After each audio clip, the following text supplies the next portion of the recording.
천사와 악마들 성녀 파우스티나의 일기에서 어느 날 성태조배 중에 나는 하느님께 대한 그리움으로 죽을 것 같았고 눈물이 흐르는 것을 참을 길이 없었다. 그때 몹시 아름다운 영 하나가 내 눈에 보이더니 이렇게 말하는 것이었다. 주님께서 울지 말라고 말씀하신다. 잠시 후 내가 물었다. 당신은 누구십니까? 그는 내게 대답했다. 나는 밤낮으로 하느님 어좌에서 그분을 끊임없이 찬양하는 7 영들 중에 하나다. 그러나 그 거룩한 천사는 내 그리움을 달래주기보다 오히려 하느님을 더욱 그리워하게 만들었다. 그 고귀한 영은 무척이나 아름다웠는데 그 아름다움은 하느님과의 긴밀한 일체에서 오는 것이었다. 그 영은 한순간도 나를 떠나지 않고 어디든지 나와 함께 다닌다. 다음 날 미사 중이었다. 거양 성체 바로 전에 그 천사는 이런 노래를 하기 시작했다. 거룩하시다, 거룩하시다, 거룩하시도다. 그의 목소리는 몇천 명을 합친 목소리와도 같았는데 글로는 뭐라고 표현할 길이 없다. 나는 하느님의 7 영들 중에 한 천사가 내 곁에 있는 것을 보았다. 그 천사는 언제나처럼 빛나는 모습으로 광채를 바라고 있었다. 내가 바르샤바로 가기 위해 기차를 타고 가는 동안 그 천사는 계속 내 옆에 있었다. 나는 우리가 지나치는 각 성당마다 천사가 한 분씩 서 있는 것을 보았는데 그 천사들은 나와 동행한 천사보다는 희미한 빛을 내고 있었다. 그리고 성당을 지키는 각 천사들은 내 곁에 있는 천사에게 머리 숙여 절을 했다. 내가 바르샤바에 도착했을 때 그 영은 사라졌다. 나는 하느님께서 천사를 동반자로 주심에 감사드렸다. 1935년 9월 13일 저녁나절에 내가 방에 있을 때였다. 나는 하느님의 천벌을 집행하는 천사를 보았다. 그 천사는 눈부신 옷을 입고 있었고 빛이 뿜어져 나오는 얼굴로 구름을 밟고 있었다. 구름에서부터 천둥과 번갯불이 천사의 손 안으로 쏟아져 들어갔다가 다시 그 손으로부터 나와 세상을 내리치는 것이었다. 나는 특별히 어떤 이유 때문에 어떤 특정한 장소를 치시려는 하느님의 분노의 표지를 보았다. 나는 그 천사에게 그들이 회개할 것이니 제발 잠시 멈춰달라고 간청하기 시작했다. 그러나 나의 간청은 하느님의 분노 앞에서는 아무것도 아니었다. 바로 그때 나는 가장 존엄하신 삼위일체를 보았다. 그 위대하심이 나를 꿰뚫었고 감히 반복해서 간청할 용기를 잃고 말았다. 그러나 그 순간 나는 내 안에 살고 계신 예수님의 은총의 힘을 느꼈고 그 은총을 의식하는 순간 나는 즉시 하느님의 어좌 앞으로 들어 올려졌다. 오 우리 주님이시오 하느님이신 분은 얼마나 위대하시고 그 거룩하심은 참으로 헤아릴 길 없도다. 머지않아 우리 모두가 있는 그대로의 그분을 배울 것이기에 나는 지금 그 위대하심을 묘사하려고 애쓰지 않겠다. 나는 하느님께 다시 기도하며 간청하기 시작했다. 그러자 하느님의 천사가 어쩔 줄 몰라 하는 것을 보았다. 그 천사는 주인들이 마땅히 받아야 할 벌을 집행할 수가 없었다. 나는 이런 말로 하느님께 간청했다. 영원하신 아버지, 저는 저희가 지은 죄와 온 세상이 지은 죄를 속죄하기 위해서 주님께서 지극히 사랑하시는 아드님, 우리 주 예수 그리스도의 몸과 피, 영혼과 신성을 주님께 봉헌하나이다. 그분의 고통스러운 순환을 보시고 저에게 자비를 베푸소서. 1936년 9월 29일 성 미카엘 대천사 축일에 나는 내 곁에 계시는 천사들의 사령관이신 미카엘 대천사를 보았는데 그분은 나에게 이렇게 말씀하셨다. 주님께서 너를 특별히 돌보라고 명하셨다. 악마가 너를 증오하고 있다는 것을 알아야 한다. 그러니 두려워하지 말아라. 그 누가 하느님과 버금갈 수 있겠느냐. 그분은 사라지셨지만 나는 언제나 성 미카엘 대천사의 현존과 도움을 느낀다. 어느 날 오후 내가 정원으로 나갔을 때 나의 수호천사가 이렇게 말했다. 임종하는 이들을 위해서 기도하여라. 나는 마침 정원에 나와 있던 기숙사 학생들과 함께 임종하는 이들을 위해서 묵주기도를 시작했다. 묵주기도를 마친 후 학생들은 자기들끼리 즐겁게 이야기하고 있었다. 그들이 떠드는 소리에도 불구하고 나는 이런 소리를 들었다. 나를 위해 제발 기도해 주세요. 나는 나에게 기도를 청하고 있는 사람이 누구인지 알아내려고 떠드는 학생들에게서 몇 발짝 물러섰다. 그때 나는 이런 소리를 들었다. 저는 아무개 수녀입니다. 그 수녀는 바르샤바에 있는 수녀였고 나는 그때 다른 지역에 살고 있었다. 저는 죽어가고 있습니다. 제가 그만두라고 할 때까지 부디 저를 위해 계속 기도해 주세요. 나는 즉시 그 수녀를 위해서 예수 성심께 기도하기 시작했다. 오후 3시부터 5시까지 쉬지 않고 계속 기도했다. 5시가 되었을 때 나는 감사합니다 라는 말을 들었다. 다음날 나는 거룩한 미사 중에도 그 수녀를 위해 열심히 기도했다. 오후에 그 수녀가 언제쯤 죽었는지 연락이 왔는데 그녀가 나를 위해 기도해 주세요라고 말한 순간에 죽었다는 것을 알았다. 어느 날 2달 전에 죽은 어떤 다른 수녀가 나를 찾아왔다. 그녀는 온통 불길 속에서 얼굴이 무섭게 일그러져 있었고 끔찍한 상태에 있는 것을 보았다. 나는 무서움에 떨었고 그녀가 연옥에서 고통받는지 지옥에서 고통받는지 알 수가 없었다. 나는 그녀를 위해 열심히 기도했다. 다음날 밤에 그 수녀가 또 나를 찾아왔는데 이번에는 더욱 무서운 상태였고 얼굴은 온통 절망으로 가득 차 있었다. 나는 이 수녀의 전체가 당신을 위해 기도를 바쳤고 또 나의 기도가 당신께 도움이 되지 않는다면 더 이상 내게 오지 마세요 라고 말하자 그 수녀는 즉시 사라졌다. 비록 그렇게 말은 했지만 나는 계속 기도했다. 얼마 후 그 수녀는 다시 밤중에 나에게 왔는데 이번에는 그의 모습이 달라져 있었다. 그리고 나에게 연옥 영혼들을 위해 기도하기를 그치지 말아달라고 당부했다. 1935년 10월 19일 나는 피정을 하기 위해 다른 지역으로 가게 되었다.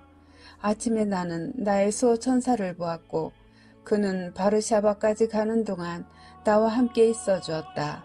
우리가 도착해서 수녀원의 대문에 들어서자 천사는 사라졌다. 우리가 피정을 다 마치고 바르샤바에서 크라프트로 가는 기차를 타고 자리에 앉았을 때 나는 다시 한번 내 옆에 있는 수호천사를 보았다. 나의 수호천사는 기도와 하느님에 대한 명상에 몰입해 있었고 나도 생각을 모아 그를 따라 했다. 우리가 수녀원 대문에 도착하자 그는 사라졌다. 1937년 9월 10일 나는 문지기 소임 중이었고 그 즈음 혁명파 당원들의 소란에 정문을 지키는 것이 몹시 위험하다는 소리를 듣곤 하였다. 그래서 나는 주님께 나쁜 사람들이 수녀원 정문으로 오지 않도록 안배해달라고 청했다. 그러자 주님께서 이렇게 말씀하셨다. 내 딸아, 내가 정문에서 일하는 소임을 받자마자 나는 케루빔 천사를 보내 그곳을 지키도록 해두었다. 그러니 안심하여라. 내가 주님과의 대화를 마치고 돌아올 때 한 조각 작은 구름을 보았는데 그 안에 케루빔 천사가 2손을 모으고 있었다. 그 천사의 눈길은 번개와도 같았는데 하느님의 사랑이 그 눈길 안에서 불타고 있었다. 어느 날 나는 천사들이 죄를 범한 것과 그들이 즉시 벌을 받았다는 것을 묵상하면서 왜 그들이 죄를 범하자마자 벌을 받았는지 예수님께 여쭈어보았다. 그것은 하느님께 대한 그들의 깊은 지식 때문이었다. 이 지상에는 아무도 아무리 큰 성인이라 해도 천사들만큼 하느님을 아는 사람은 없다. 하느님께서는 당신의 선하심으로 배은망덕하고 반항하는 천사들이 쫓겨난 빈자리를 우리 인간들이 차지하게 해주셨다. 내가 거룩한 성체대전에서 예수님의 우상께 드리는 기도를 바치고 있을 때 그 하나하나마다 은총의 거센 물결이 내 영혼 속으로 힘차게 흘러들어와 내게 하늘나라를 미리 맛보게 해주었다. 그리고 내가 그것을 기록하고 있을 때 나는 사탄의 울부짖음을 들었다. 저 여자는 모든 것을 기록하고 있다. 그 때문에 우리는 그렇게도 많은 영혼들을 잃어버리고 있다. 그분의 선함에 대해서는 제발 더 이상 쓰지 말아라. 사탄은 분에 차서 울부짖으며 사라졌다. 1934년 8월 9일 목요일마다 나는 밤 11시부터 자정까지 성체 조배를 했다. 나는 이 조배를 냉담한 죄인들과 하느님 자비에 대한 희망을 잃어버린 사람들의 회개를 위해 바쳤다. 나는 하느님께서 우리 인간의 구원을 위해 얼마나 많은 고통을 당하셨는지, 그분의 사랑이 얼마나 위대하신지, 하느님께서 그토록 우리를 사랑하시는데도 그것을 믿지 않는 것을 안타까워하며 묵상을 했다. 성체조배 후 내 방으로 돌아오는 길에 한 무리의 커다란 검은 개들이 나를 둘러싸고 뛰어오르고 짖고 갈기갈기 물어 뜯으려고 덤벼들었다. 나는 그것들이 개들이 아니고 악마들이라는 것을 알았다. 그놈들 중에 하나가 분통을 터뜨리며 말했다. 오늘 밤에 네가 수많은 영혼들을 우리 소나기에서 뺏어갔기 때문에 우리는 너를 갈기갈기 찢어버리겠다. 나는 대답했다. 만일 그것이 자비하신 하느님의 뜻이라면 나를 갈기갈기 찢어라. 왜냐하면 나는 죄인들 중에 가장 비천한 죄인이기 때문에 그런 일을 당해도 마땅하다. 그러나 하느님께서는 더없이 거룩하시고 정의로우시고 한없이 자비하시다. 이 말에 모든 악마들이 하나같이 대답했다. 우리 모두 도망치자. 이 여자는 혼자가 아니라 전능하신 분이 함께 계신다. 그리고 그들은 먼지처럼 사라졌고 나는 아무런 방해도 받지 않고 방으로 돌아왔다. 내 방으로 오는 길에 나는 성 토마스의 사은 찬미가 때때움을 바쳤다. 종부 성사를 받은 후 내 몸 상태는 잠시 좋아졌으나 다시 나빠졌다. 나는 나의 고통을 예수님의 고통과 합치시켰고 그 고통을 나 자신과 하느님의 선하심을 믿지 않는 영혼들의 회개를 위해 봉헌했다. 그러자 갑자기 분노에 가득 찬 검은 악령들이 내 방을 가득 채웠다. 그들 중에 하나가 말했다. 저주받아라. 너와 네 안에 있는 자도 저주받아라. 너는 지옥에서까지 우리를 고문하기 시작했다. 나는 즉시 말씀이 사람이 되시어 우리 가운데 계셨다. 라고 말했다. 그러자 그들은 갑자기 획 사라져버렸다. 1935년 4월 26일 하느님 자비의 성화가 전시되는 예식이 있었다. 나는 시간이 늦어 중간에 돌아와야 했다. 내가 몇 발자국을 떼자마자 마귀의 무리가 길을 막았다. 그들은 나를 무섭게 협박했고 이렇게 말했다. 이 여자는 우리가 몇 년 동안이나 열심히 일해서 얻은 것을 모조리 빼앗아 가버렸다. 나는 그들에게 물었다. 너희들은 어디에서 이렇게 큰 무리를 지어 몰려나왔느냐? 그 악한 영들은 대답했다. 사람들의 마음에서부터 나왔다. 우리를 더 이상 괴롭히지 말아다오. 그들이 나를 무섭게 증오하는 것을 보고 나는 즉시 나의 수호 천사에게 도움을 청했다. 그랬더니 밝게 빛나는 나의 수호 천사가 즉시 나타나 내게 말하였다. 내 주님의 신부여, 두려워하지 마라. 주님의 허락 없이는 이 악한 영들이 너를 해칠 수 없을 것이다. 악한 영들은 즉시 사라졌고 믿음직스러운 나의 수호 천사는 나를 집에까지 무사히 데려다 주었다. 그의 모습은 단정하고 평화스러웠고 이마로부터 불꽃이 하나 반짝였다. 1936년 10월 11일 저녁에 나는 하느님의 위대하신 자비와 이 자비가 영혼들에게 얼마나 큰 도움이 되는지에 대해 글을 쓰고 있었다. 사탄이 불같이 화를 내면서 내 방으로 쳐들어왔다. 사탄은 유리 창문과 커튼을 마구 부수고 찢고 난리를 피웠다. 나는 처음에는 조금 놀랐지만 즉시 나의 작은 십자고상을 들고 십자성어를 그었다. 그랬더니 마귀는 조용해지고 단번에 사라졌다. 오늘 나는 마귀의 무시무시한 모습은 보지 못했지만 그자의 분노는 생생히 체험했다. 마귀의 분노는 끔찍하였지만 그래도 유리창과 커튼은 깨지지도 찢어지지도 않았고 나는 조용히 글 쓰는 일을 계속했다. 나는 하느님이 원하지 않으시면 그 비열한 놈이 나를 건드리지 못한다는 것을 잘 안다. 1935년 3월 21일 나는 미사 중에 자주 주님을 내 영혼 안에서 뵙는다.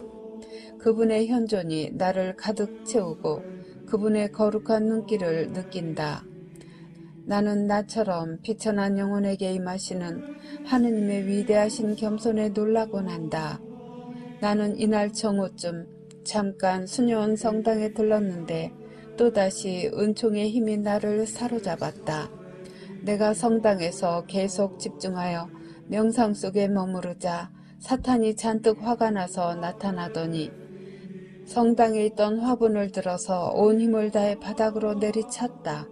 나는 사탄의 분노와 질투를 똑똑히 볼 수 있었다. 마침 성당에 아무도 없었기에 나는 얼른 깨진 화분 조각을 줍고 꽃들을 다시 심어서 다른 사람들이 오기 전에 이전처럼 해놓으려고 애를 썼다. 그러나 마침 원장 수녀와 제입방 수녀와 다른 수녀들이 성당으로 들어왔다.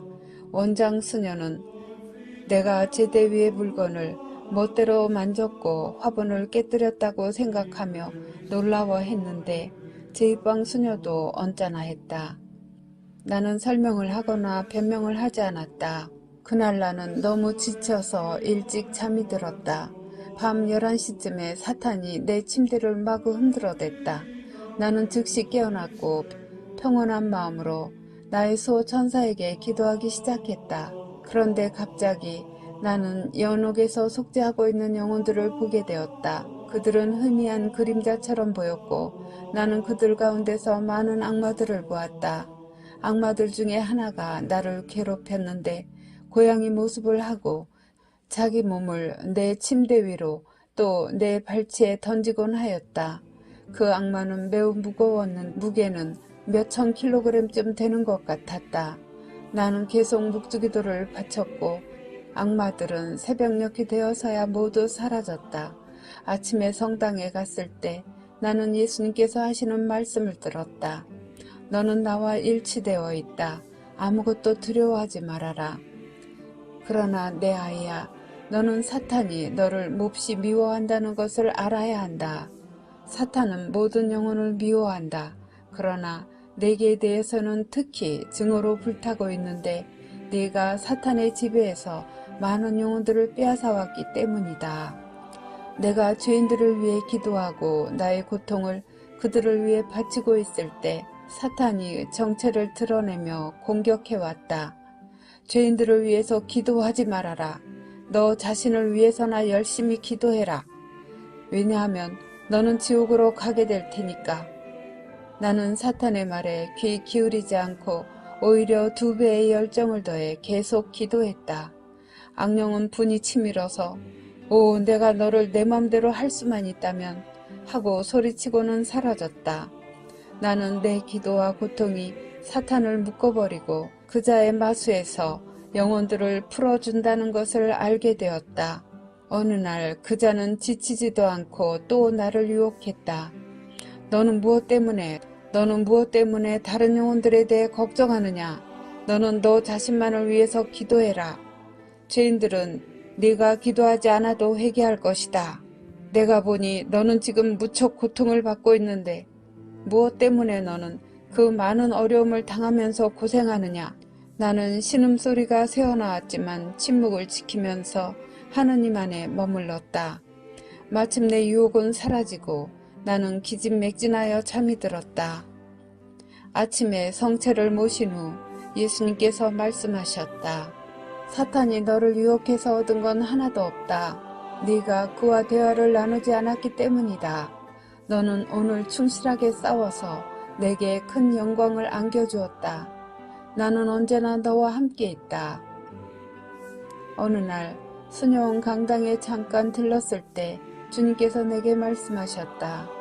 내 딸아, 죽어가는 죄인 하나를 구원할 수 있도록 나를 도와다오. 하느님 자비의 기도 5단을 그 사람을 위해 바쳐다오. 나는 그 기도를 시작하자 끔찍한 고통 중에 죽어가는 사람을 보았다. 그 수호천사가 그를 보호하고 있었지만 그 영혼이 너무나 타락한 상태에 있었기 때문에 힘을 쓸 수가 없었다. 엄청난 수의 마귀들이 그 영혼이 죽기를 기다리고 있었다.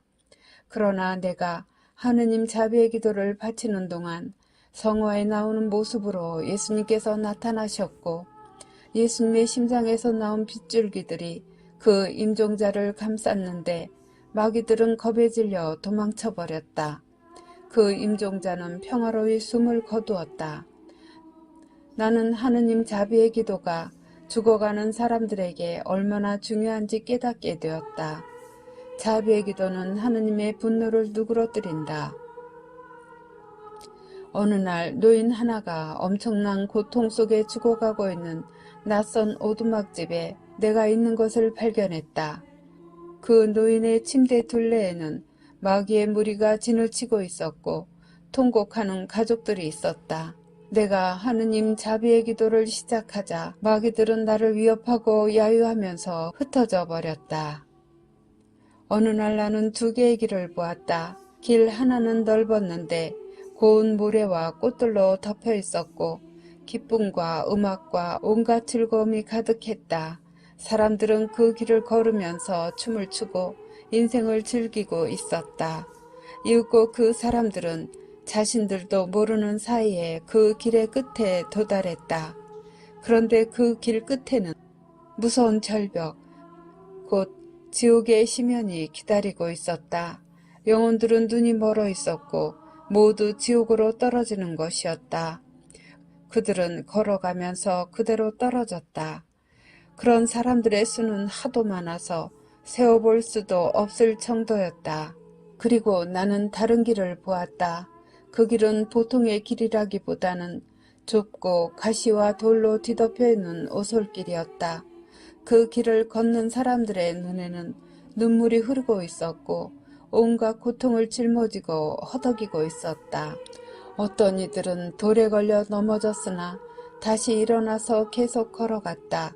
그러나 그 길 끝에는 온갖 행복으로 가득 찬 정원이 있었고 그 영혼들은 모두 그 안으로 들어갔다. 그들은 즉시 자신들이 겪은 일생의 모든 고통을 잊어버렸다. 나는 깨달았다. 심판의 날에 내 영혼에 대한 심판만이 아니라 다른 사람들의 영혼들 때문에도 심판을 받아야 한다는 것을.